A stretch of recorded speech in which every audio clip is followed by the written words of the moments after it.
The baby lay in a blanket, and a voiceover announced that a child of God had been born that day. A few hours before, the girl had called out loudly to Saya Omiya, instantly attracting his attention. Then the young man opened his eyes in a strange space, not understanding where he was, and soon heard from the girl that he died protecting someone during a car accident. He excitedly inquired about the fate of the rescued girl, and she hastened to assure him that the girl was safe. The young man breathed a sigh of relief. After this, the interlocutor gently praised him for his selfless concern, but he awkwardly objected that he did not consider himself special. He simply could not pass by and not help, even at the cost of his own life. She laughed warmly, finding him amusing, and he, blushing, admitted that he hadn't even introduced himself yet.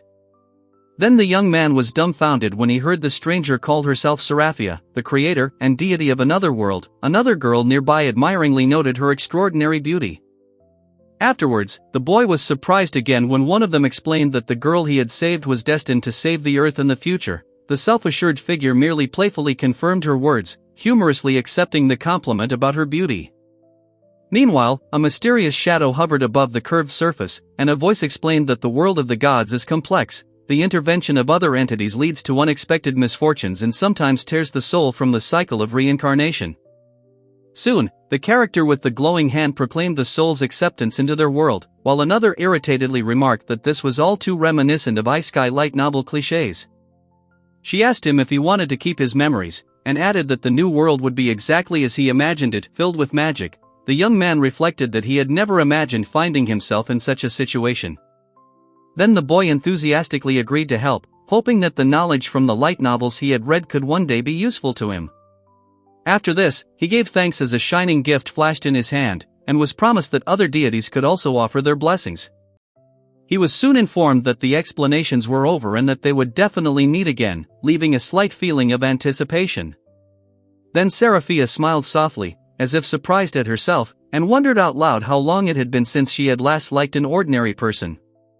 She admitted that she had given a more powerful blessing than she had planned, but she felt it was okay, excited to see what he would bring into her world. Then the curtains began to move slightly in the wind, and the hero himself began to wonder how pleasant this flow of air was and whether he had really already been reborn. At that moment, the woman carefully asked if he was awake, and the young man realized in confusion that he was in the body of a baby, while the maid stood silently nearby. He was delighted to realize that Al had been born, but as a child he struggled to speak or move his arms, finding it awkward and yet at the same time astonishingly beautiful. Meanwhile, the maid pointed to a man lying in bed, calling him the child's father. The baby began to cry and thought that he looked stern, and another man stood motionless next to him.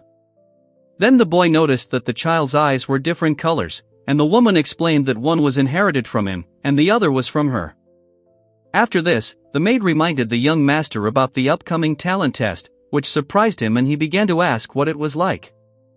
Louis asked what attribute Al would have, smiling with confidence, and Emilia, holding the baby, told him to touch it carefully.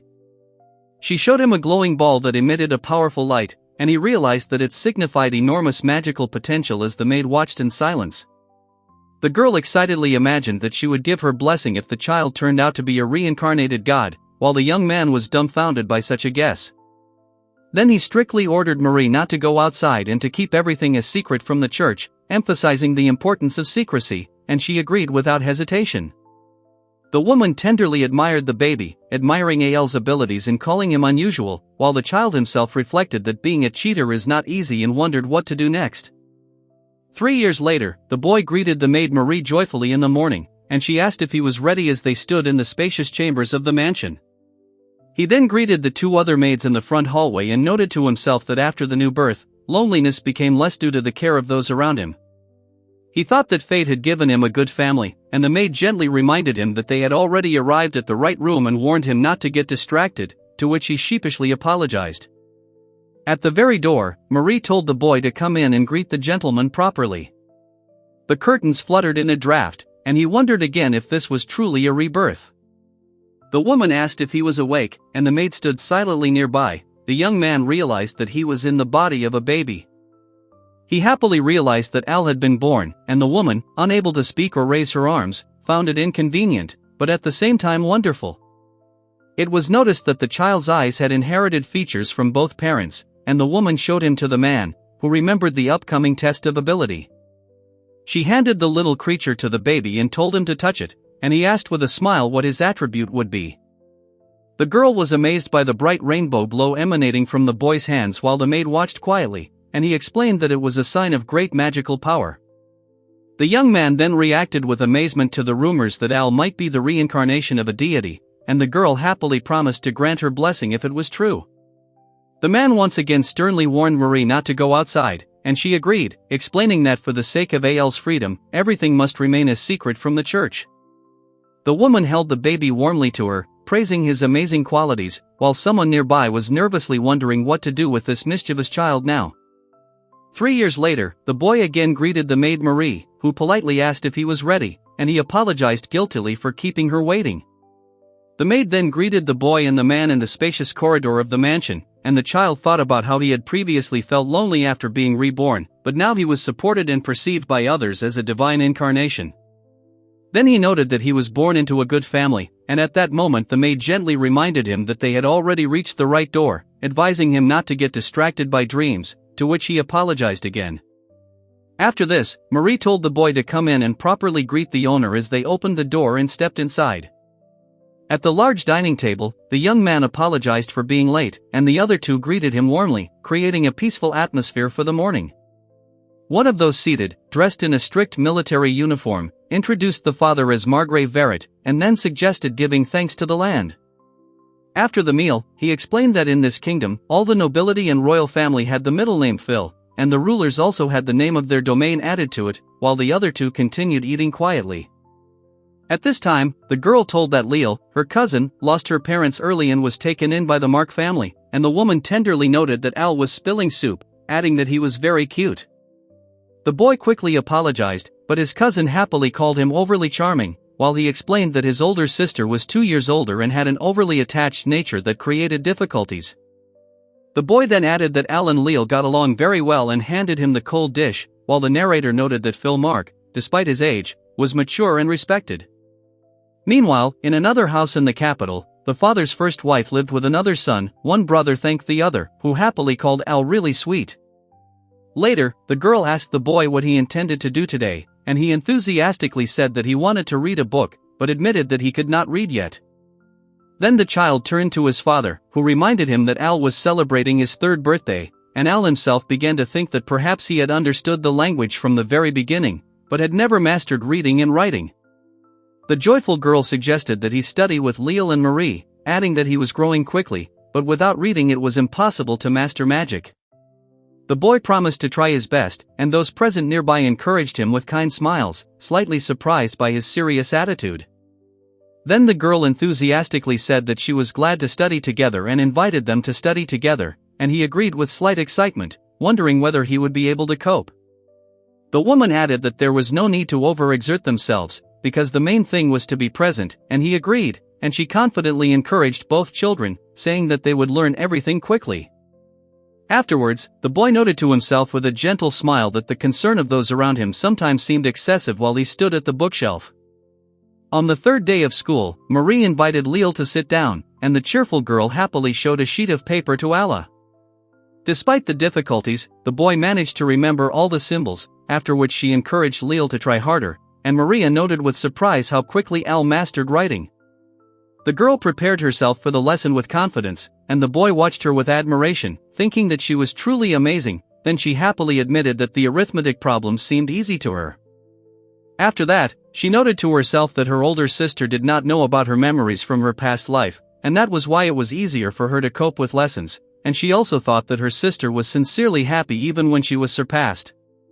Arno thought that if he were in her position, he would probably give up, and then felt grateful for having a wonderful family and prepared to read about the creation of the kingdom of Lilbert.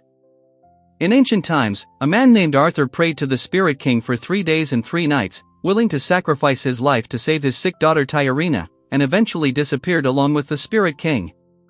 Tyrina, broken by the loss of her father, decided to return to her homeland, and 10 years later founded a kingdom on the site where the Spirit King once resided. Then the maid asked if this story was true, and the white-haired youth calmly explained that in his previous world such legends seemed like fairy tales, but here they could very well be reality. The girl in the tiara responded with delight to the boy's story about a hidden place in the mountains where flowers bloom all year round, and expressed a desire to go there someday. The young man asked Marie if her job was really limited to that of a maid, and he himself noted her astonishing knowledge, considering the low level of literacy in this world. She smiled softly and replied that she would tell him everything when he was older, but immediately admitted that perhaps she should not interfere unnecessarily. The white-haired boy found the idea of a mysterious maid exciting, and Marie smiled quietly, thinking that sooner or later everything would be revealed, which impressed him. In the evening he calmly lay down in bed and thought that today had been truly eventful and useful. Then the young man felt as if he was dreaming about a past life after a long time, but soon he realized that he was in a Japanese-style room and was not sleeping at all. He then asked if the old man in front of him was a god, noting the Japanese decoration, and he apologized for his sudden appearance and called it his space.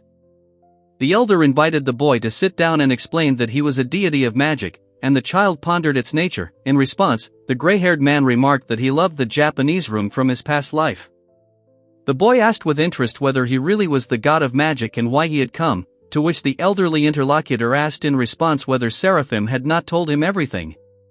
The young hero then suggested that the visit was connected with a new blessing, and the elder confirmed his guess, asking whether he considered himself worthy of this gift. After this, the white-haired old man explained that the boy's actions had significance and advised him to begin mastering magic as soon as possible. The child enthusiastically agreed. The god said it was time to begin training, and warned that other deities would soon appear, adding that they should be treated the same way. After these words, the boy said goodbye with a smile. When he woke up, he felt as if he had not rested at all, and he remembered how deities such as the beast god, the sword god, and the god of time and space had come to him to bestow their blessings. A few weeks later, in the surrounding mountains, one of Al's comrades encouraged him, as he was hesitant to begin learning magic before reaching the age of 5, despite the gifts he had received. The girl gently assured her worried older brother that she was okay and happy to be around, and he then cheerfully suggested they have a fun day, to which the younger brother enthusiastically agreed. After this, a bear suddenly emerged from the bushes, and one of them, in a panic, told Al to run, since in these parts, in their opinion, there should not be dangerous animals. Meanwhile, the white-haired guy barely dodged the furious roar and blow of the beast, but could not hold back a sharp groan of pain. The boy, sitting on the ground, called out to his older brother and despairingly wondered how to use the blessings given to him, since he still did not understand their power. Then he begged his brother to run away quickly, and the latter, drenched in sweat, silently pondered the warning he had heard. However, a thought flashed through his head: if he escaped, his brother would certainly die at the clutches of an enraged beast. So he gripped the hilt of his sword tightly and was determined that he would not let this happen. Soon a deafening roar from the monster was heard, and the determined young man raised his weapon in defense, feeling beads of sweat running down his face in anticipation of the blow. But he was overcome with deep confusion. He was painfully thinking about what the next step should be, because the situation was clearly getting out of control. He later recalled how he had used monstrous force to drag his unconscious brother to the mansion, and shuddered at the thought of what would have happened if there had been strangers nearby. The girl reflected on the joy that the blessing had once brought her, and suddenly realized that the inept use of this power could harm the people dearest to her. Then the young boy anxiously knocked on the door, deciding that he could not wait until he was 5 years old, and firmly promised himself to learn to control the power he had been given. Al knocked on his brother's door and asked if he was okay, as he hadn't left his room since his return, and heard the answer that the bear had been scared away by birds. Hearing this, the younger one agreed to rest, and the older one suggested going fishing again soon. After this, the child sighed deeply and lay down on the sofa. Lying down, he thought it was dangerous to train here, and regretted that he had not immediately asked for detailed instructions after receiving the divine gift. Meanwhile, the boy opened his eyes and looked around in confusion, finding himself standing in the middle of tall grass near a huge tree, not understanding how he got there. Suddenly a winged girl appeared in front of him, who with a joyful smile and an energetic wave of her hand invited the guest to come to her. He quickly apologized for the delay in his introduction, and then the winged woman proudly identified herself as Mamamoto, the spirit god. The winged figure approached the young man and, noticing his tension, heard him ask what was wrong, to which she replied that after many blessings he no longer seemed human. After this, she thoughtfully admitted that the gods were to blame for everything, who had not taught him how to use the gifts, and he excitedly told how he had been attacked by a bear and accidentally blown up the forest with one swing of his sword. Arno remarked that with so many blessings and enough training, even a deity could be defeated, and then the young man froze, stunned by his words. Afterwards, he regretfully admitted that he had given away his power too easily, blaming himself for giving in to emotion and getting carried away. He then explained that he had summoned her for a new blessing, but warned that power alone was not enough, and carelessness could upset the balance of the world. Then the boy honestly admitted that fantastic powers looked tempting, but he categorically did not want to bring everything to the destruction of the world, while simultaneously feeling excitement and anxiety.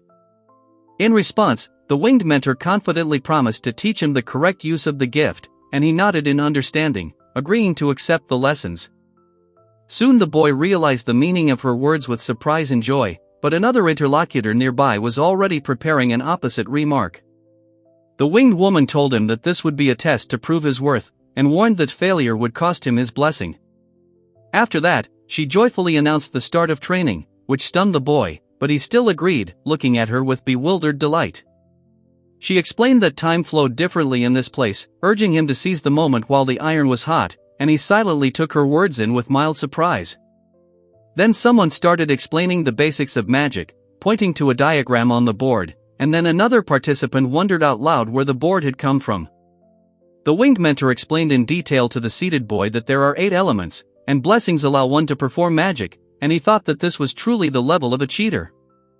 Arno wondered what exactly the energy of magic was, and then Emilia explained that the power was controlled through currents within the body, asking if he could feel them.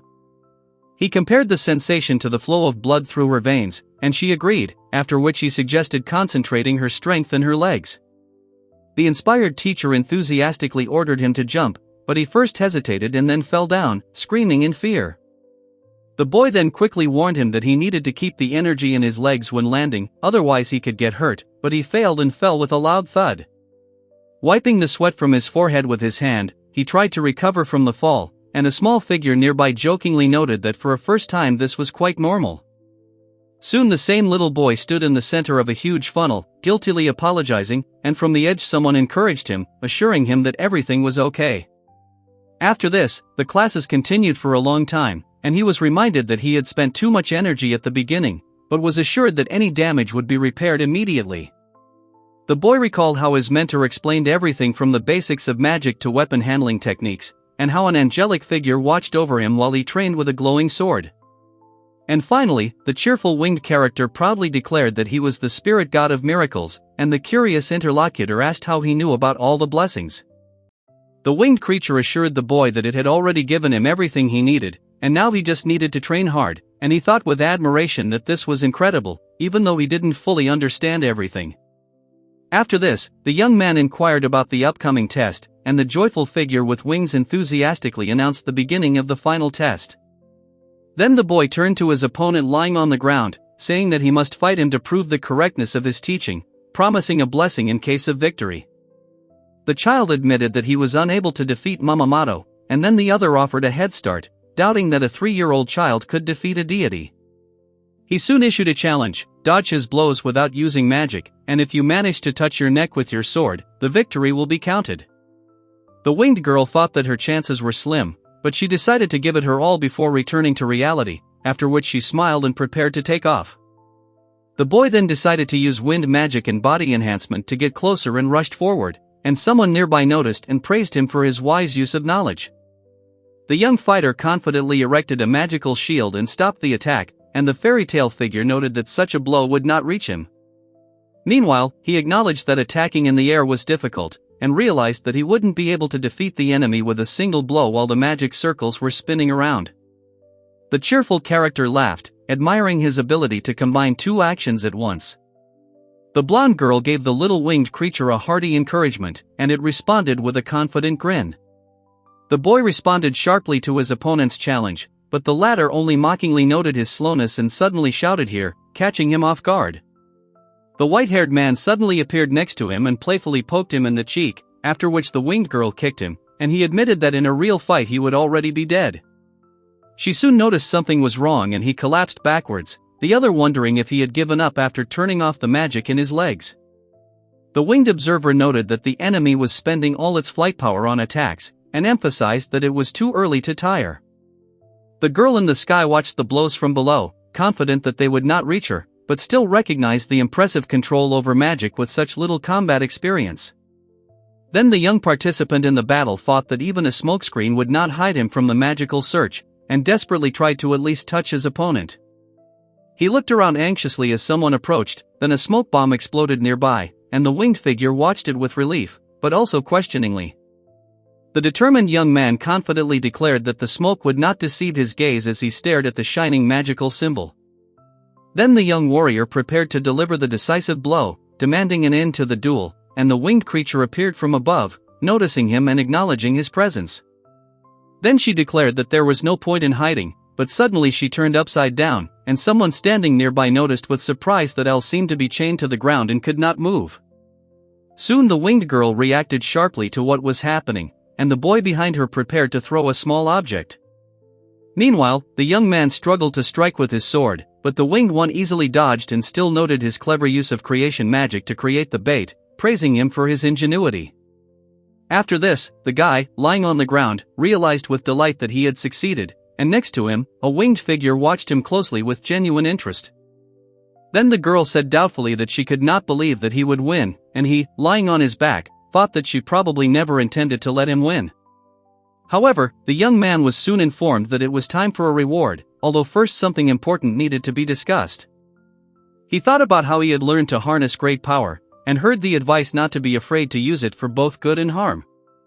After that, the disheveled boy encouraged him, reminding him that the main thing is to use force correctly when the right moment comes, and he said this with a confident smile. Then the serious mentor repeated the instruction again: the gift must be used at the right time, and the listening boy nodded attentively, trying not to forget the words he had received. Soon the winged creature agreed that the blessing could be bestowed upon others, noting that everything was understood. Then the boy with short hair thanked him with all his heart, and the winged figure handed him something with the words "Here you go," which made his face light up with surprise. The winged one explained that, upon returning to reality, he would be able to channel magic into his eyes, see parameters, absorb energy, and even notice spirits, which caused him genuine admiration.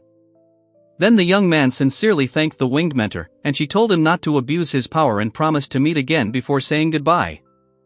After this, the boy lay quietly, thinking about how kind and friendly this goddess seemed to him, and a look of peace was reflected on his face. Later he decided to test the magic eye and noted to himself that if they met again, he would say more, and the night was already thickening around him. He then realized that normal people were unable to see status screens, and he put off checking, thinking that showing it to others could get him into serious trouble. At that moment, the girl noticed how shining balls filled the room and wondered if they were spirits, looking at one of them with curiosity. The boy asked if the glowing ball was really a spirit, and the joyful winged figure explained that it had promised to send him a higher spirit specifically. Then the boy confidently confirmed his name and stood calmly in a simple room with a window behind him. And finally, the dazzling woman introduced herself as the supreme spirit of light sent by Lord Mumamat, and the astonished youth could not hide his admiration at such a sudden appearance. The young man hesitantly asked for a name, but his interlocutor calmly replied that the spirits did not have one. Then the cheerful girl happily offered to give the name herself, after explaining that spirits receive it only when they make a contract with a person. The white-haired figure gently assured the surprised boy that she would accept any name he chose, noting the purity of his heart and the blessing of the spirit god. She then explained that the contract would allow her to use spirit magic and see it even without a magical eye, but immediately apologized for her haste. Arno explained that magic through spirits opens up the possibility of casting spells beyond human capabilities, and the young man watched in amazement as the spells shone. After that, she thought enthusiastically about the meaning of the name, beaming with joy, while he noted that the strength was already exceeding the norm, and asked if this accelerated the flow of mana. Soon she happily announced that she had decided to call herself Lumi, and he noticed the anticipation with which she looked at him. She suggested a name meaning light, and he responded warmly that it was indeed a wonderful choice. The girl happily declared that she liked the name, and he smiled with relief, glad of her approval. The winged figure proudly declared that he was one of the strongest spirits, second only to God and the Spirit King, and then a question was asked about the difference between high-level and ordinary spirits. She explained that elves only have access to lower spirits, and they appear before people only at blessing ceremonies, so few have seen them in person.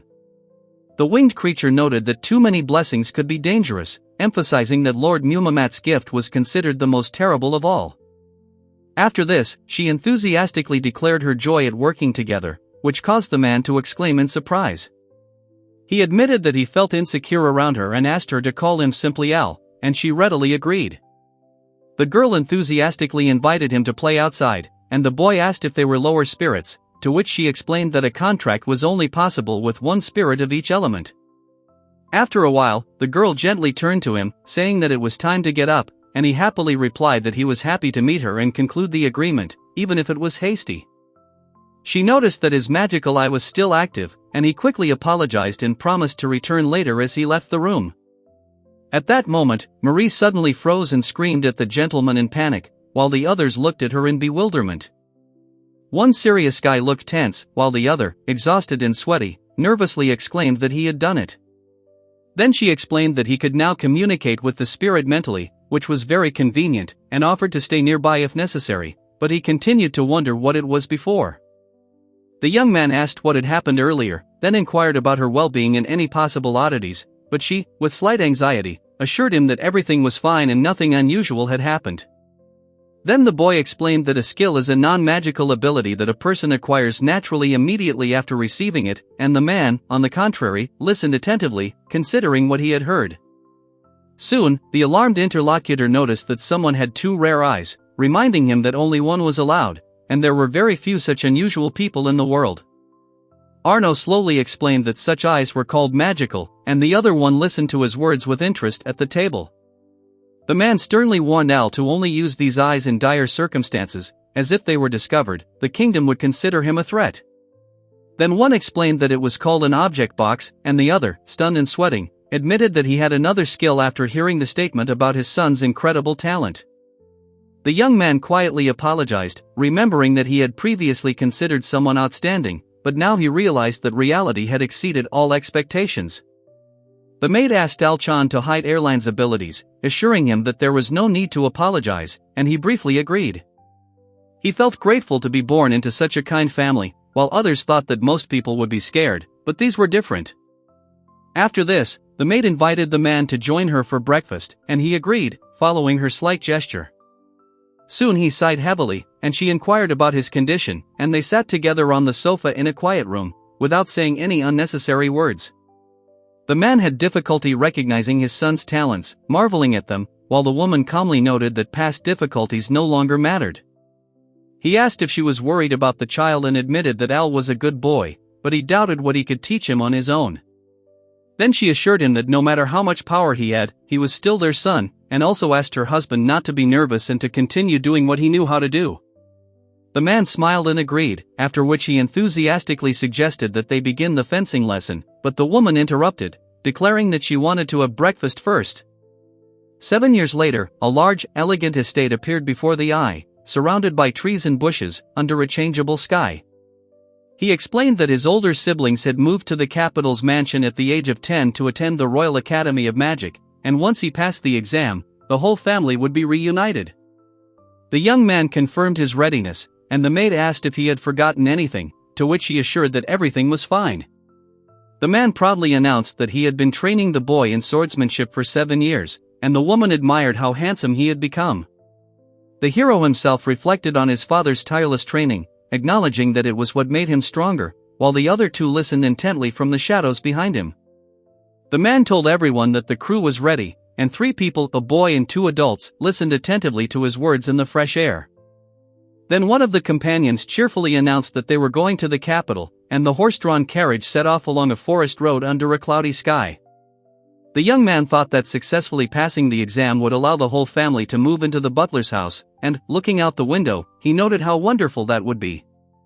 Then the fear of failure flashed through his mind, and the weight of expectations from his old life returned, but she gently assured him that the exam was designed for 10-year-olds, and he had nothing to worry about.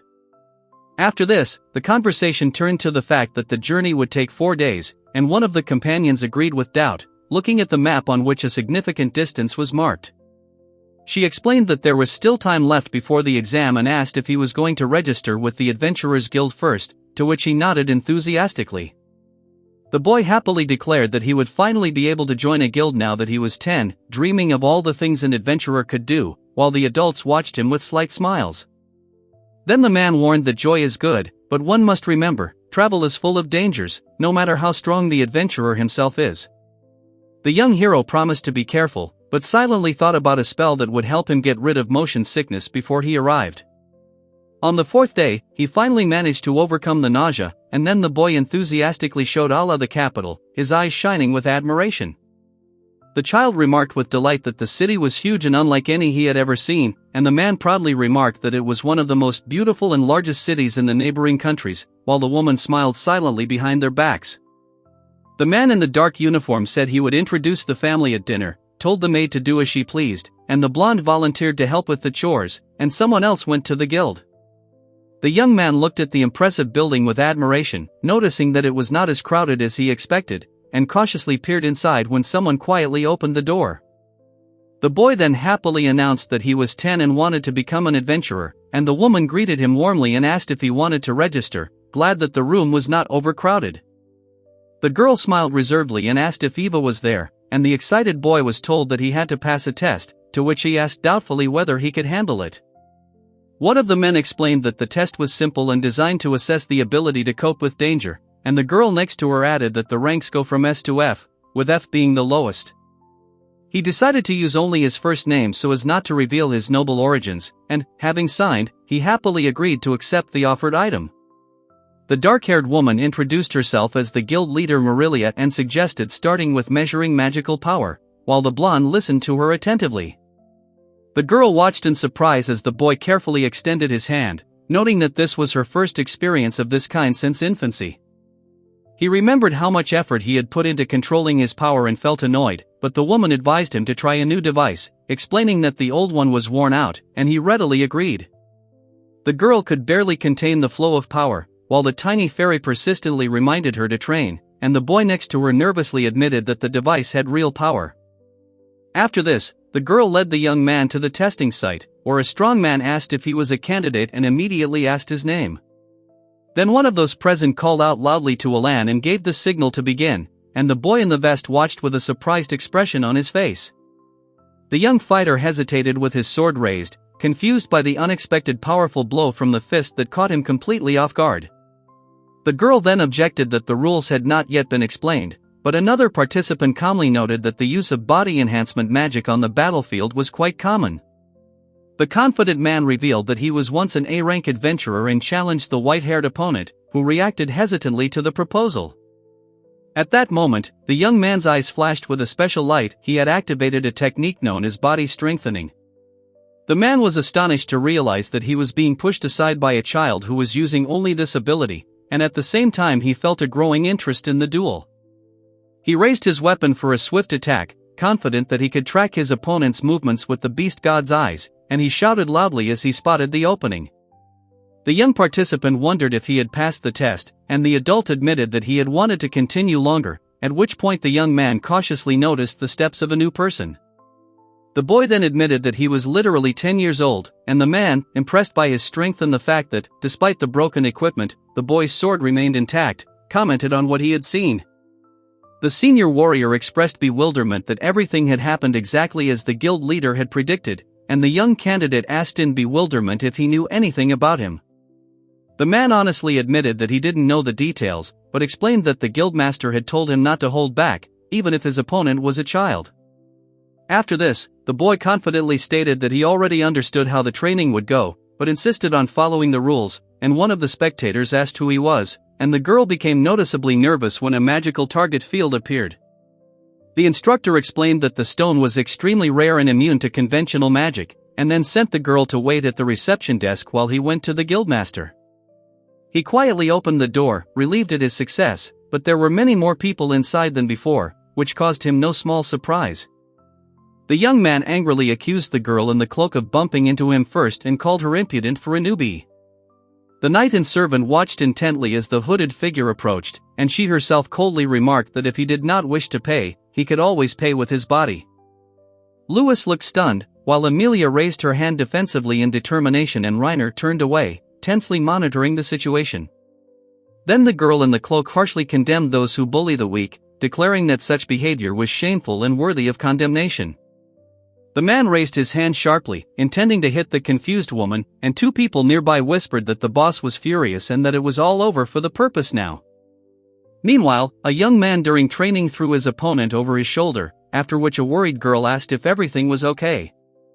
Following this, the cheerful young man praised the girl for her impressive reception, introduced himself as Al and asked her name, to which she responded with curiosity and surprise. The girl in the cloak met the outstretched hand and hesitated before beginning to say her name.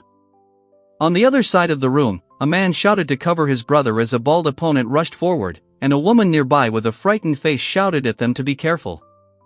The two youths stood frozen and sweating, one of them sharply demanding to know what they were doing, while the two hooded figures watched in silence. A guy in a vest appeared behind the stern man, greeting him, while the other two watched silently as the mentor criticized someone for being insignificant despite having achieved C rank. One of those present asked whether he had neutralized the attacker, and he confirmed that he had intervened when the attacker threatened the girl with a sword, causing a serious reaction from the interlocutor. The crowd was amazed at the newcomer's success, and the guild leader introduced himself as Volgon, which added gravitas to the proceedings. The stern man ordered Merrick to put the prisoners in cells for subsequent interrogation, and then told the young man to follow him to discuss the matter of rank, to which he anxiously agreed. The girl in the cloak thanked them with gratitude for their help, and the man hurried everyone to leave, while another participant enthusiastically supported the proposal. The guy happily thought that the next time they met he would definitely ask her name, and was glad that he had already managed to make a friend from his generation. Arno gestured for the young man to sit down, after which he began to discuss his rank, while he listened intently, glancing at the document in his hands. The serious man asked his father's name, and the boy, feeling awkward, admitted that he had defeated his opponent, adding that Merrick considered it possible to start straight from B rank. Then the young man named Elbert, which confirmed his interlocutor's suspicions, since he had long suspected that he knew his father, sitting with him in a room full of books. The man introduced himself as Volgon Phil Reed, the second son of the Earl of Reed, recalled their school friendship and mentioned that his friend's name had appeared in one of the letters. He laughed, admitting that he had previously been skeptical of the stories, but now he promised support, but warned against overdoing it, and the young interlocutor cautiously agreed. The young man apologetically admitted that he had gone off topic and called him father, and he became thoughtful, remembering how often someone ended up in the infirmary because he could not control his strength. Then the guy confirmed Merrick's arguments, but emphasized that to obtain a B rank, experience in fighting bandits was necessary, and his interlocutor listened to him attentively among the library shelves. He hesitated, thinking that the thief he was preparing for was a human, and at that moment he was asked if he would accept the challenge, showing a photo of a long-haired figure. The young man felt uneasy about accepting the challenge, but his winged companion advised him to use his power wisely and only for the right purposes. He then admitted that he was a little nervous, and his mentor suggested that he start at a lower rank to gain real combat experience. After this, the boy explained that he wanted to use his gift to help others, which is why he came here, and the elderly listener responded with understanding, thinking about what was said. Soon the young hero resolutely agreed to accept the assignment, and another noticed his confident look and confirmed his guess that it was Elbert's son in front of him. Lewis received a guild map and quest details from the man, who warned him not to overexert himself, and Lewis gratefully promised to complete everything despite the gathering darkness. Later, Al was reprimanded for being late, apologized, and his companion cheerfully noted that they were already getting ready to look for him, explaining that he had to take care of some business. Meanwhile, the dark-haired man offered to introduce him to someone, and the younger blonde happily greeted his brother, noting that he had grown taller while the frame focused on his eyes. The man then introduced Maria as his first wife and Balt as his eldest son, showing their portraits next to each other. The woman warmly said that she had not seen him since infancy, remarked how quickly 10 years had flown by, and he politely replied that he was glad to meet him. He awkwardly admitted that polygamy was unusual for him, but she noted that she had learned a lot about it from Lily's letters, which surprised him quite a bit. The conversation brought up letters, which mostly dealt with Baltkuan, and both agreed that time seemed to pass without a trace, as children always seem so sweet, although one of them wondered what exactly Lily had written about. Then he admitted that he felt a little sad, noticing that his daughter-in-law had been behaving unusually quietly for some time. In another corner of the room, a girl with cat ears was barely containing herself, expressing a strong desire to join her mother and the others, even if it meant death. The young man excitedly mentioned that he liked his daughter-in-law, and she, animatedly praising his ability to flirt, reminded him of someone from his past life.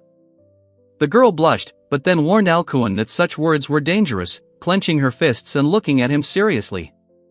Rainer asked what had happened, and then Emilia explained that Al had been flirting unintentionally, which prompted Maria to sternly warn him not to throw sweet words around in vain. He quickly agreed that Maria was right, and she added that he should not trust girls who get too close to him too quickly. At that moment, the girl called out to Alcuin, and the boy confidently declared that he had real talent, and the other two supported him, assuring that Alchan could handle it, while one promised to be careful. After this, the girl enthusiastically demanded that he bring his future wife so that they could evaluate her, but he was indignant, calling her too straightforward, to which she only laughed. Arno noted that although it was his first time at the villa, the setting seemed surprisingly familiar, and as he watched the laughing group at the dinner table, he realized that there was nothing to worry about. Under the glow of the full moon, the young man was checking his supplies and swords, knocking on the door when another man entered the room and asked if his father was all right.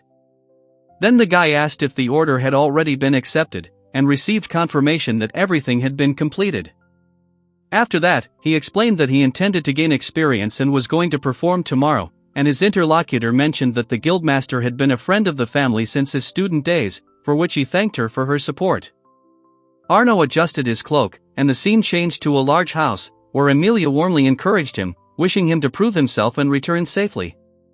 The young man joyfully announced his departure, expressing his readiness for the journey, while the morning sky slowly brightened behind him. On the outskirts of the royal capital, a man on horseback reflected that after the recent incident, the Dark Guild's activity had noticeably died down. The woman expressed hope of reaching the capital without incident, at which point the man in the beret was addressed as Mr. Knott, and the other was scolded for exerting himself excessively. The nervous young man apologized, but his companions reassured him, promising support and assuring him that together they would cope with the upcoming mission. Then one of the men thanked him, and 3 women from the C-rank party assured him that they would deliver Mr. Fong to the capital safe and sound, although one of them said this in a joking tone. Meanwhile, the 2 men were discussing the difficulty of fighting against Ruriiro and Akatsuki together when the third man suddenly interrupted the conversation, demanding that they stop arguing immediately. The cloaked man stopped them, warning them that the path was closed, and the young cloaked warrior reacted to his words with surprise. Soon a group of armored soldiers surrounded the cart, demanding that it surrender to avoid death, and one of those nearby called someone the devil.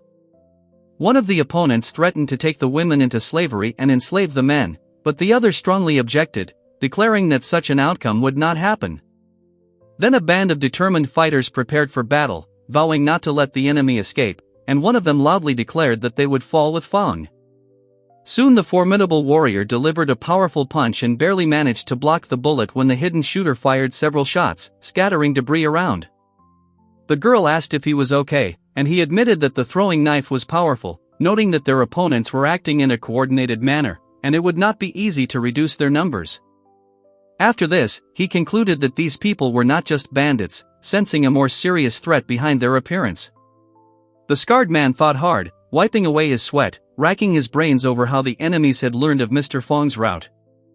Soon, one of the robbers held a knife to the girl, demanding that she surrender to save her life, while the others desperately begged her to be careful. A tense voice warned to kill at the slightest movement, and another, drenched in sweat, admitted that they were outnumbered and had almost no chance of winning.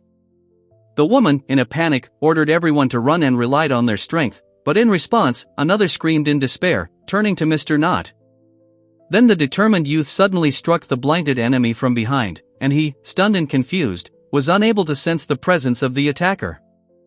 The fair-haired boy froze in surprise when the dark-haired opponent angrily called him a little bastard, but then he himself experienced shock from the unexpected event. Arno then fired a powerful spell from afar, and the 2 attackers cried out in pain and shock as the magic suddenly fell upon them. The young man managed to stop another from hitting the girl, reminding him that it was forbidden to touch women, and the people standing nearby gasped, not believing such a swift movement. He was relieved to notice that their plan had worked after all, even though it had been difficult to deal with the hostage, and the girl was listening to him anxiously next to him. The guy reflected on how he had managed to neutralize 14 enemies at once, but he admitted to himself that he hated bloody scenes, even when it came to villains, understanding the difference between training and a real fight. The white-haired man remarked that his excessive attention was frightening, and the other nervously asked who he even was. Then the young man explained that he had come there to accept an order to suppress the robbers, and introduced himself as an adventurer to the people gathered in the forest. However, the girl warned him that these were not ordinary bandits and that force would not be enough, insisting on retreat, but he calmly assured her that there was nothing to worry about. With a smile and determination, he declared that he would finish it right now, while falling leaves swirled quietly around him. The young man again said that he would sort it out quickly, while the girl watched in silence. Soon the two clashed, and one of them angrily called out to his opponent, calling him an upstart. Arno then closed his eyes, activated Magic Eye, and used mana absorption, releasing a devastating magical wave. He then cast a binding spell on the captured bandits, explaining that there were seriously wounded among the guards and enemies, and adding that he wanted to avoid deaths. Arno raised his hand and cast a mass heal spell, causing one man to recoil in shock and confusion. After that, he cast a shining spell, freeing the bound prisoner, and the two nearby looked on in shock, realizing that this was an average level of light magic. The young man calmly noted that this was enough for now, and the girl behind him watched in surprise. Then another person in the group began to speak hesitantly. The long-haired woman exclaimed in amazement at how strong he was and quickly asked the white-haired man who he really was. The girl happily thanked him for healing her neck, while the other watched them with a soft smile. At that moment, the dark-haired one delightedly reminded him of her victory over the leader, causing him to wearily ask her to calm down. Finally, in the forest, a man thanked the young man for saving him, and a woman with long hair said with relief that they had arrived just in time. Then one of his companions advised him to eat some meat and get a good rest, explaining that the lost blood was not replenished even when the wounds healed, and the young man thanked him for his concern. After this, they began to talk about how to transport 20 bound prisoners, and while one insisted that it was too difficult, the other tried to calm him down, saying that everything would be fine. Meanwhile, the boy decided to use his storage and put things in the item box. Despite warnings about its excessive capacity, the others watched with curiosity and wondered what it was like inside. The young man soon realized that he had not even introduced himself yet, and after being asked to state his name, he became embarrassed, realizing his omission. Then, an adventurer named Arlene proudly called himself a B-rank adventurer, causing surprise and distrust among those around him. Afterwards, they started talking about his outstanding level, acknowledging that he was clearly beyond the B rank. One participant blushed in embarrassment, and another asked if it was possible to find out about everyone else. In response, the leader of the Oath of Dawn group introduced himself and his comrades Rin and Rosin, who bowed cordially, and then the three women announced themselves as a swordswoman, a scout, and a mage from the Azure Maidens team. Fang then identified himself as the leader of the caravan and sincerely thanked the young seeker for saving him, noting his status and the amazing spoils of his capture.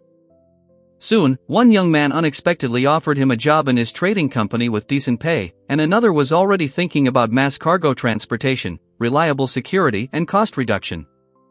The man in the cloak promised a profitable partnership and expressed a desire to do business together, but the other refused to give up the life of a seeker, and one woman asked to take care of her when the time came. After this, the dark-haired companion warned that the path to the royal capital remains dangerous and bandit attacks are possible even now. The young man considered the offer to accompany the caravan to the capital, hesitating, as he intended to return immediately with a report, but in the end he agreed and smiled. Then the girl with the ponytail noticed that the next city was already ahead, and the lady with long hair advised them to leave before dark. One man in a hat hesitated, then admitted that he could not allow the others to feel at ease. He was asked if this had anything to do with the bandits, and everyone listened attentively to the answer. It then became clear that the raiders were likely affiliated with the Dark Guild, confirming suspicions about their strength. The girl sheepishly apologized when asked about the difference between them and ordinary bandits. The woman explained that the Dark Guild was a criminal organization specializing in assassinations and covert operations, emphasizing their professionalism as opposed to street thugs. The silver-haired girl admitted that their team was only formally C rank, and the blonde added that they wouldn't have had so many difficulties with simple bandits. Then the guy seriously wondered why such an organization would be hunting for Mr. Fong, and his face took on a concentrated expression.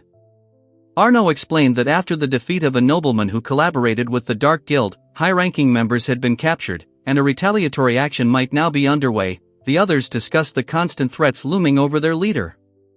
Hearing the mention of the Crimson Trading Company, he was genuinely surprised, as it was the company his father had once worked with, and his interlocutor confirmed that it was famous throughout the kingdom.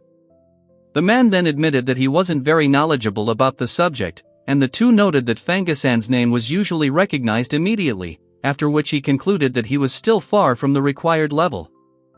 After that, Lewis said that the Dark Guild would not retreat so easily and would certainly try to finish the matter before arriving in the capital, and the others warned that the next attack would be serious and would bring their strongest assassin. Meanwhile, the cloaked figure explained that the possessor of absolute ability to conceal his presence is capable of bypassing even the most complex security and always sees things through to the end, and the tense companion listened attentively. She wondered how she could possibly defend herself against such an enemy, when the young man announced that he had an idea for this case, and the others listened with interest. After this, the young seeker turned to Mr. Fong with a serious face and suggested allowing the enemies to attack deliberately.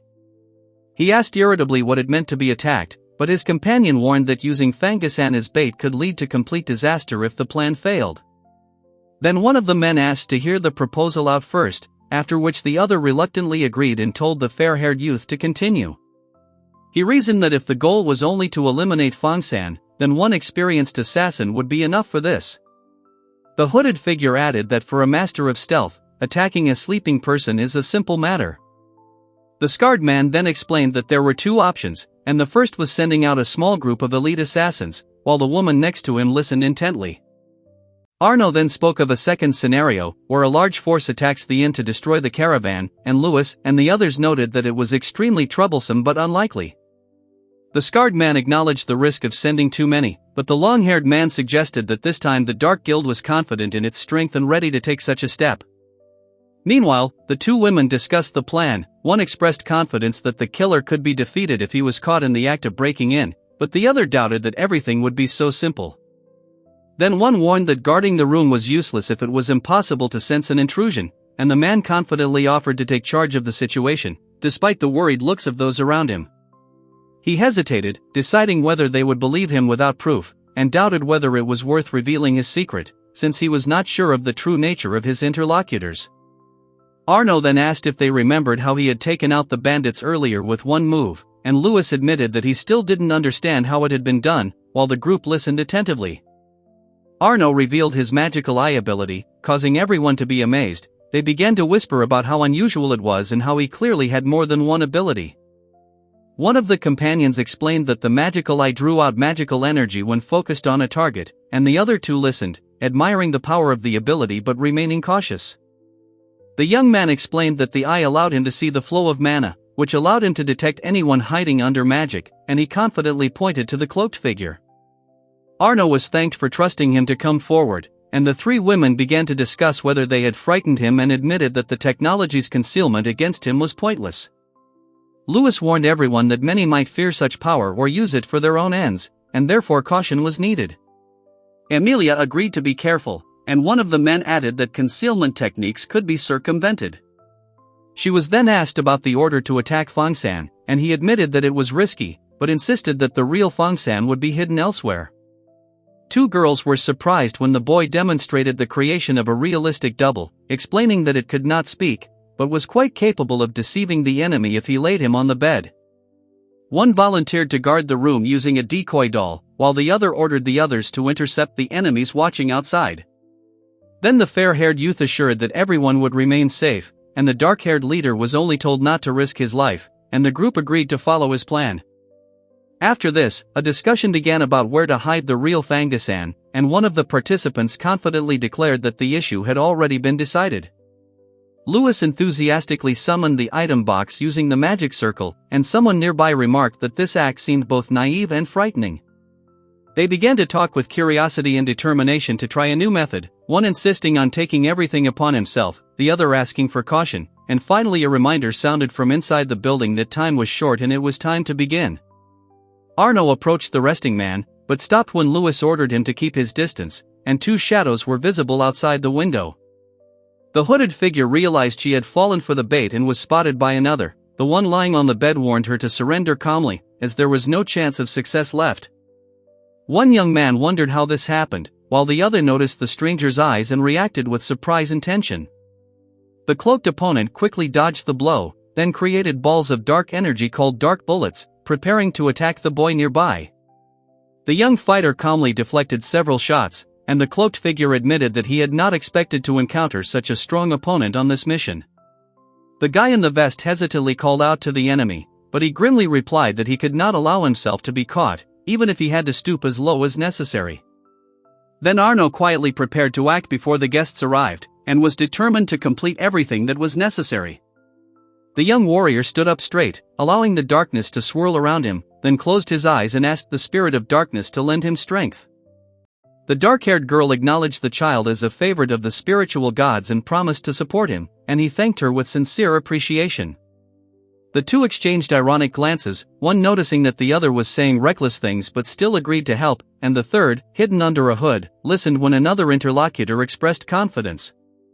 He realized that the enemy was standing on a completely different level and had a hard time keeping himself from falling, while the other was surprised by the explosion of debris nearby. Then Arno suddenly teleported behind the fleeing enemy, caught him off guard and coldly asked if he had really decided to run away. Arno concentrated, gathering a powerful stream of energy in his palms, while Louis, drenched in sweat, tensed his entire body and prepared to withstand the impending blow. The young man then said goodbye, turned around with a slight smile and asked the spirit if they should begin, while two observers watched them silently from the wooden platform. Then he repeated his question about the beginning, and the girl recalled rumors that dark spirits can control souls. He confirmed that the ball in her hands was indeed a soul. The character gazed into the glowing core, noting its beauty even though the surface was tainted with darkness, and explained that this taint was a reflection of his guilt. In the midst of the battle, his consciousness returned to the memory. He felt ashamed for invading someone else's secret, but he noticed an image on the pendant that explained a lot. The young man swore to protect the baby that the man and woman had entrusted with his life, and immediately after that the scene changed to a chaotic crowd in the darkness. He quietly apologized to Seal, lamenting that he had been too weak, and she, through her tears, called him Big Brother. He picked her up in his arms and carried her away from the burning village. The white-haired man recalled the tragedy with his kidnapped sister and the hired killer, and the dark-haired woman commented on his reckless thoughts and feelings of guilt for peeping. He explained that it was impossible to destroy the body and recreate it from the soul, and even salvation could be futile, since the Dark Guild was capable of destroying it completely. The Dark Spirit boasted that he was the strongest among the medium spirits and offered to join forces with the girl, while the fair-haired one accused her of flirting with the highest spirit of light. Emilia sternly reprimanded Maria for associating with an inferior, but she confidently declared that in 1,000 years she herself would become superior. Louis intervened, turning to Lumiere and urging them to stop the quarrel. The girl with the bow asked if it was necessary to cleanse the defiled and weakened soul, while the dark-haired girl carefully held the shimmering ball in her palms. She readily agreed, declaring that she could handle it quickly, and urged the others to hurry and begin preparing for action. The young man thanked Lumiere for her incredible abilities. She promised to teach him next time, and then everyone began preparing to create a new body while the other girl watched nearby.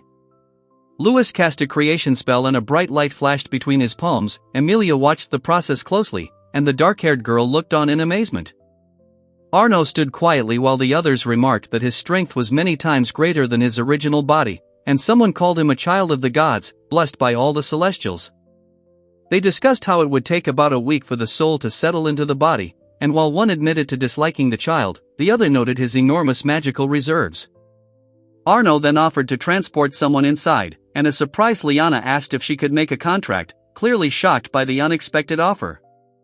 The dark-haired girl teased the fair-haired one for arguing with Lumiere again, while the white-haired character watched from afar, clearly nervous. Arno asked if the other man would be willing to listen to his request later and received a cheerful reply that anything was possible. Emilia admitted that she couldn't refuse Elle, and the child thanked them from the bottom of his heart.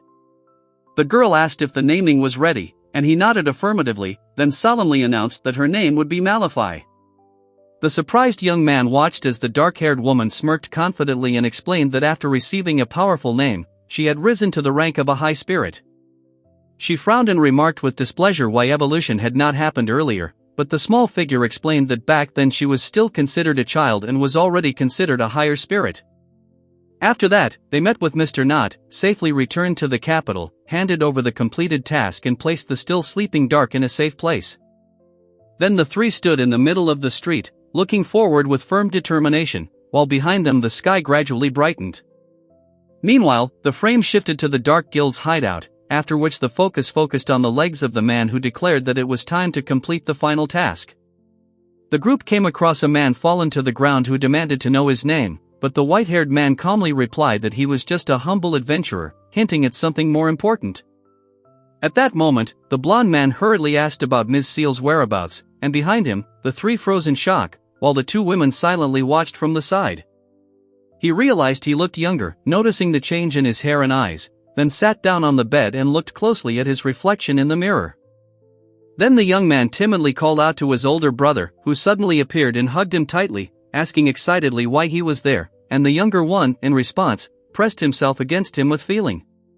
The girl hugged him even tighter, begging him with tears of joy not to bring himself to this again, but he only looked at her with an apologetic expression. She sharply demanded if he really agreed to leave her alone, while he quietly asked him to take care of Seal. Then the surprised young man recognized the newcomer as the same one he had seen before, and the girl greeted the guest warmly, and the other explained that it was he who had saved him, asking him to ask questions. Lewis warned someone at the door that recklessness would be followed by a reprimand later, while two nearby remained silent witnesses. The man sitting on the bed formally introduced himself as Alrian, a B-rank adventurer who accompanied Mr. Fong, and the other man reacted with surprise to such a status. The white-haired one explained that he was forced to destroy and rebuild the body to avoid reprisals from the Dark Guild, to which the other one asked in shock why he had changed and whether he had not died. Then one of those present angrily accused him of being a monster, calling everything that was happening absurd, and the accused, only confused, asked a counter-question, "Who is he?" He asked her not to tell anyone, and she assured him that she understood and would keep the secret. After this, he declared himself a child of God and a messenger of heaven on earth, speaking with firm confidence and pressing his hand to his chest. But then he sat down on the bed and wondered if he had any right to remain alive at all, while his interlocutor, stunned, admitted that what he had heard made his mind ready to explode. He clutched the cup tightly in his hands and confessed that he had destroyed the innocent, considering himself unworthy of happiness, while the other interlocutor quietly agreed with his words. She said thoughtfully that even if the enemies wanted him dead, it would not change the past and would only bring pain to Seal. He then insisted that he must live for Seal and believed that helping others was the best way to atone for his guilt. The young man thanked her for bringing him to his senses, and the woman tenderly hugged the child, promising to protect them both. He acknowledged that he had a duty to live for Seal and correct his mistakes, and his interlocutor gratefully emphasized the importance of the reminder, to which he sheepishly added that it sounded too moralizing. One man told another that the Dark Guild he was a part of had been destroyed, and his existence had been hidden for the sake of a monopoly on power, so now the persecution would stop. He couldn't believe that they had gone so far for him, but she thanked him sincerely, and he suggested she say it more confidently, since it was her action that had saved Seal from suffering. The white-haired man started talking about his interlocutor's future, and the dark-haired man resolutely promised not to let her suffer anymore. Afterwards, he awkwardly apologized for his abruptness, but offered to arrange for Seal to work as a maid in his house to avoid another kidnapping attempt, and she hesitated, asking if it was really possible. He then introduced himself as Alrian Phil Mark, the third son of the Marquis, and felt relieved at the revelation of his title, while the other doubted that Seal would quickly tire of his company. The white-haired man recalled his own disbelief that the young man was a divine agent, and then noted that it was the new body that had saved him and his brothers. One young man asked if it was possible to become his interlocutor's subordinate, and the latter began to think about what he could offer now, causing bewilderment in the listener. Then the young man explained that he could not accept help without giving something in return, and recognized him as a worthy master. After this, he solemnly swore allegiance to Lord Alrian, promising to give his life to his discretion. Lewis enthusiastically confirmed his willingness to serve, and Arno considered it an honor and praised his ability to hide in order to gather information, emphasizing that life must be valued. The maid offered more tea, and the two men thanked her, calling her a wonderful little sister, when suddenly there was a knock at the door. The girl sheepishly asked her brother to stop, feeling awkward, while he admitted that he was happy to hear his sister praised, and the small figure noticed that he had a strange expression on his face. The fair-haired boy spoke about Dark's true nature, but the short one quickly refuted it, and the girl poured tea and asked if Seal would like to become a servant, while the young man felt an uneasy premonition. In the royal castle of Lilbert, 2 servants watched as a messenger urgently reported to the monarch that the Dark Guild and Nabura held had been destroyed. The elderly man on the throne confirmed the news, and the man with white hair asked worriedly if the culprit was still unknown and if such a thing was even possible. The UISU reported that all the executives were found unconscious and tied up, adding that all documents and similar materials had also disappeared. One person explained that the Scarlet Trading Company president had been attacked, mentioning a B-rank adventurer among the escort, while the hooded figure recalled the defeat of the Dark Guild's Black near the capital. The man at the door turned mockingly to his interlocutor, who was sitting with his back to him, loudly calling him a child prodigy from the Elbert family and bursting into laughter. He thought that at first he had considered him simply a caring father, but now he began to think differently, insisting that it was necessary to bring him to the kingdom at any cost. An old man in a fur robe sat on a throne, discussing with the young man in front of him the possibility of someone soon entering the academy. The man in the suit confirmed that no one knew of his involvement, after which the other ordered the task to be completed within 3 months, fearing for his survival if certain papers surfaced. A young man challenged someone to a duel, while another recalled being accused of cheating simply because of his commoner origins when the results of the entrance exams to the Royal Magic Academy were announced. A week before the exam, the white-haired boy cried out in despair, not understanding why everything was turning out the way it was. Another young man explained that the academy guaranteed a bright future based on merit, then glanced at ticket number 1213 among the noisy crowd. He observed the fierce competition and tense atmosphere, noting that the written portion was easy, but the real test would be the practical portion. The candidates fought fiercely against the examiner in a training duel, demonstrating their skill with swords and magic, one summoning a powerful wind blade, while the other controlled flames and a whirlwind. The girl cast the most powerful basic spells without any incantations, and the guy noted the difficulty of such magic, while another person urgently confirmed the number 1213. The white-haired one noticed someone and asked who it was, and the younger blonde realized that it was the one they had been warned about and asked what it meant. Arno reassured the young man, urging him to give it his all, explaining that the barrier in the arena healed any wounds. One participant explained that the artifact called the Ancient Relic was a rare magical item from an advanced era that could heal everything within the barrier except instant death. The guy declared his intention to enter the fight, then gathered his courage, deciding that he had no right to hold back and lose. She activated a body strengthening spell, blocking the sword strike, then noted the enemy's speed in surprise. The white-haired man furiously crossed blades with the blonde, who confidently declared that he could speed up even more. A young man noted in shock that not a single scratch had appeared, calling it impossible, while another calmly initiated a status check amidst the clouds of dust. A white-haired man named Lancelot Phil Bourbon, a sword master and captain of the Royal Magic Knights, was introduced, possessing impressive stats and multiple elemental affinities. The white-haired warrior prepares to strike at the fair-haired opponent, who is thinking about the need to increase the power of the enhancement, complaining about the unfortunate draw. Arno quickly approached Emilia from behind, surprising her with his speed, which she mentally noted as significantly higher than expected. The girl asked him angrily if he was a monster, and the boy snapped that such a question sounded strange coming from someone who was called a monster himself. The tall man parried the child's sword with difficulty, then calmly admitted defeat, amazed at the child's skill during the duel in the deserted courtyard. The white-haired man asked if his interlocutor knew and revealed that he was a friend of Albert's father, which aroused the young man's surprise and curiosity. The young man apologized for his father, and the woman noted that he was constantly bragging about her. Then the knights summarized the exam, reminding them that the results would be announced in a week.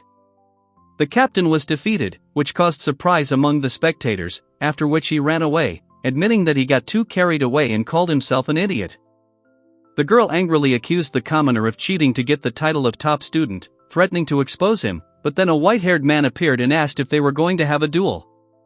A tall man in a black robe greeted the two after hearing talk of a duel, and assured them that the academy encouraged strength and combat. The white-haired one suggested moving the duel to the training grounds to avoid destruction, and the others agreed, acknowledging the danger and the power of the magic involved.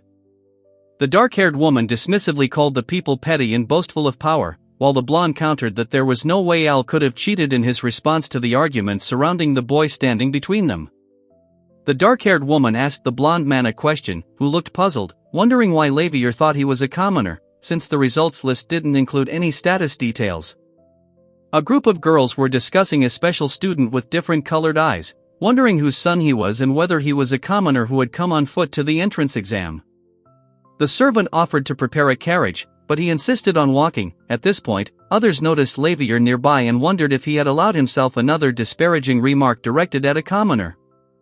Arno interrupted the training, announcing a duel between the new students and asking them to vacate the center, then signaled the arrival of the participants to the assembled group. The two young men enthusiastically asked Lavier to allow them to join, claiming it was time to put someone in their place, and he confidently declared that he could easily defeat the commoner. The confident young man warned that he would not object to a fight of 3 against 1, and asked that they not pursue him afterwards, to which the other smirked, saying that it was necessary to teach the upstart a lesson. Lewis reluctantly agreed not to bully the weak, but allowed the others to participate, and 2 guys nearby responded approvingly.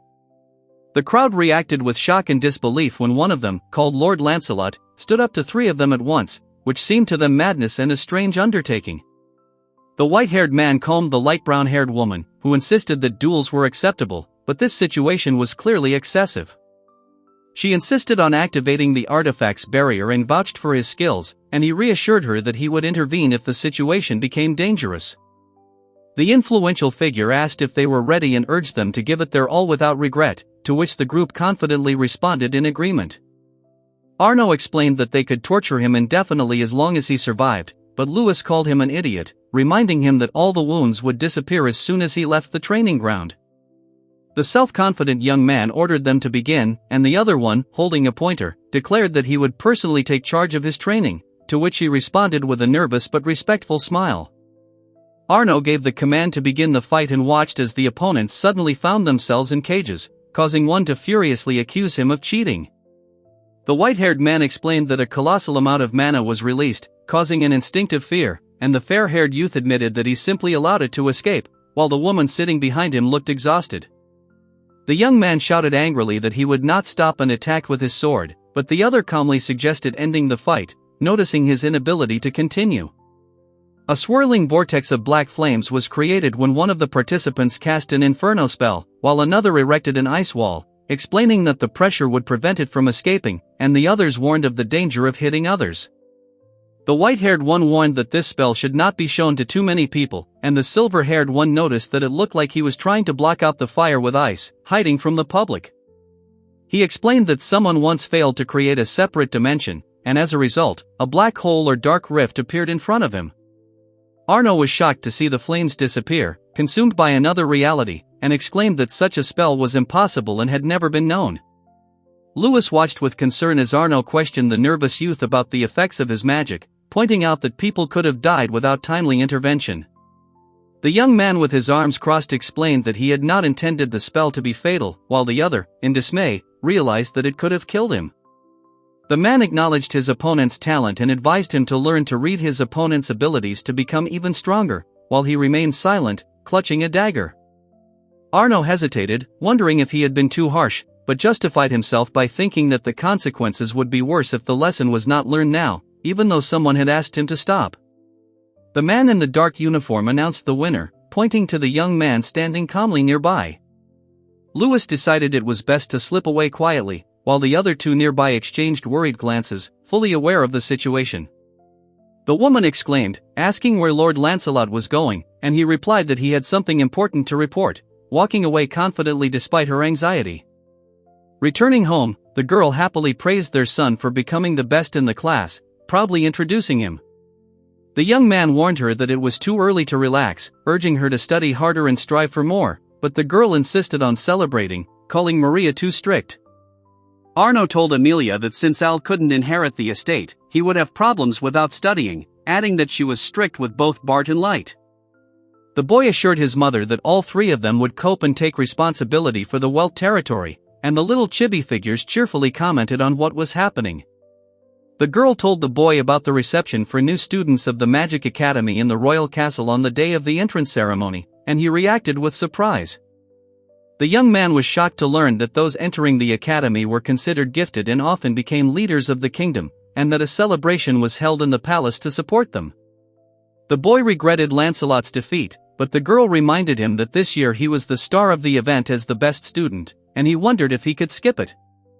The girl with long silver hair happily announced her choice of outfit for the ball, while the dark-haired girl next to her only smiled quietly. He nervously objected that he already had suitable clothes, but she firmly replied that she had already invited the right person. The man politely intervened and began taking measurements of the seated lady, who agreed, while another woman admired the color of the dress and remarked on how much the young man had grown. The young man agonized over the options until the woman suggested a good combination, and finally he breathed a sigh of relief after several hours of trying on.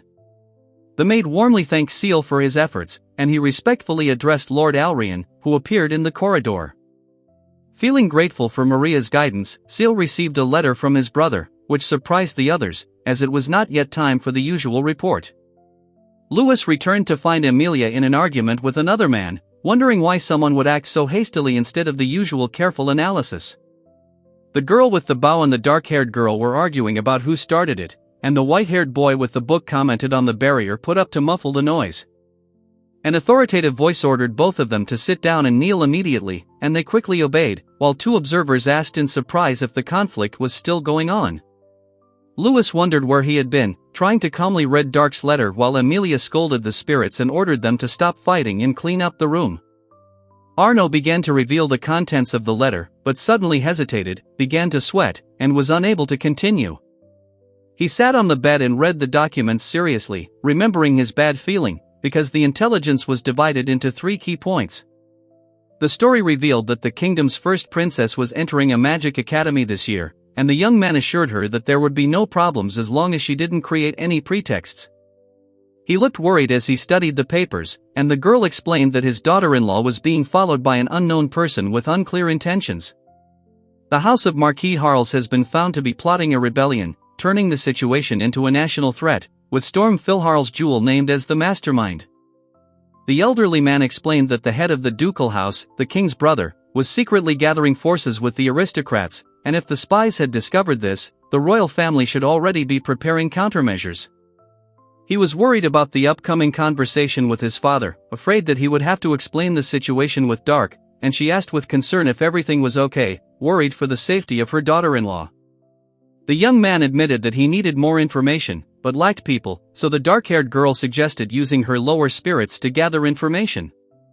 They discussed how spirits are invisible and can penetrate anywhere. One asked for help, another agreed, and the third promised to involve her children as well.